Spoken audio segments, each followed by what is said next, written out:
এখন রয়েছে জাপান, ওসাকাতে। এটা খুব সুন্দর।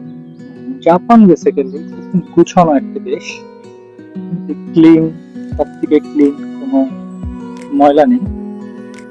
তো এই জিনিসটা কিন্তু এমনি এমনি হয়নি বা একদিনে হয়নি, তাই না?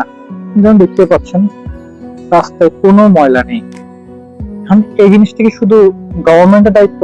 না, এই জিনিসটা অবভিয়াসলি জাপানের নাগরিকদেরও দায়িত্ব, যে তারা তাদের দায়িত্ব পালন করছে, তারা ক্লিন রাখছে এবং তারা তাদের গভর্নমেন্টকে রেসপেক্ট করছে। গভর্নমেন্ট যদি বলে যে ময়লাগুলো এখানে ফেলতে হবে, দেন আর আরেকটা বিষয়, জাপানে কিন্তু সব ময়লা একসাথে এক জায়গায় ফেলে না। আপনার যেগুলো আবার রিইউজ করা যাবে সেগুলো এক সাইডে ফেলে, যেগুলো কাগজ বা প্লাস্টিক থাকে ওগুলো আরেক সাইডে ফেলে, আর যেগুলো পচনশীল সেগুলো আরেক দিকে ফেলে। তো এই জিনিসগুলো আপনি যদি আবার ফলো না করেন তাহলে আপনার ফাইন অ্যাড হবে। সো এই আইনগুলোকে জাপান গভর্নমেন্ট টোটালি ফলো করছে এবং পাশাপাশি জাপানের নাগরিকরাও ফলো করছে। সেই কারণে কিন্তু জাপান এতটা উন্নত। এবং আশা করি সকলেই জানেন জাপানের পাসপোর্টধারী যারা, তারা কিন্তু honourable almost I think so 150 বা 150 মেবি প্লাস কান্ট্রিতে ভিজিট করতে পারে অনারেবল ভিসায়। তো এই জিনিসটি কেন? কারণ ওরা সভ্য জাতি। তারা সভ্য জাতি কিভাবে হয়েছে?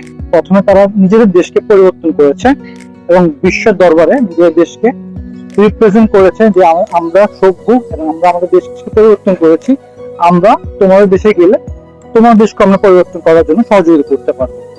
তো সো আগে আপনি আপনার দেশকে ভালোবাসেন, দেশকে পরিবর্তন করেন, দেশে এরকম পরিস্থিতি ক্রিয়েট করেন যে নিট অ্যান্ড ক্লিন, যেন বাইরে থেকে কোন দেশ থেকে কেউ যদি আসে আপনার দেশকে রিপ্রেজেন্ট করতে পারবে, আবার আপনার দেশকে তুলে ধরবে বিশ্বের দরবারের কাছে।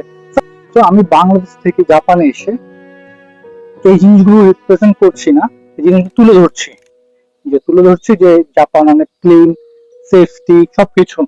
তো এই জিনিসগুলো বাংলাদেশেও অনেকজন জানছে। জিনিসটা কেন পারছি কেন? কারণ আমি নিজে দেখেছি বা আমি দেখছি, সে কারণে তো পারছি, তাই না? ঠিক তেমন ভাবে আমাদের দেশেও যদি জাপানের কোনো নাগরিক আসে, সেও যেন গর্ব করে বলতে পারে না বাংলাদেশও সেফটি, বাংলাদেশের কান্ট্রিও নিট অ্যান্ড ক্লিন, আপনারা বাংলাদেশে ঘুরতে আসতে পারবেন এবং সেফ জোন ফিল করবেন। তখনই দেশ উন্নতি হবে এবং তখনই আমরা প্রাউডলি বলতে পারবো, হ্যাঁ আমি বাংলাদেশি। ধন্যবাদ।